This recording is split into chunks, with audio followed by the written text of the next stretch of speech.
ده يا جماعه فيديو موجه للبنات وكل جمهور سميرة سعيد، لان هي قوت البنات علينا وما بقاش حد عارف يلمهم. فصديقي استاذ وائل هيرد عليكم حالا. اتفضل استاذ وائل، معاك المايك، اتفضل.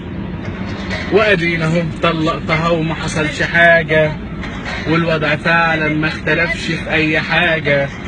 بغسل واكنس وامسح وبعمل كل حاجه. دي ولية زنانة وكئيبة، كانت بتعضعض للشراب بنت العبيطة، تقطع لباسي وتعمله في يوم كوشريطة، وتقول لي تعالى هعلمك سهلة وبسيطة. وتصرفاتها كانت غريبة، في الصبح حتى بتبقى مجنونة وعنيدة.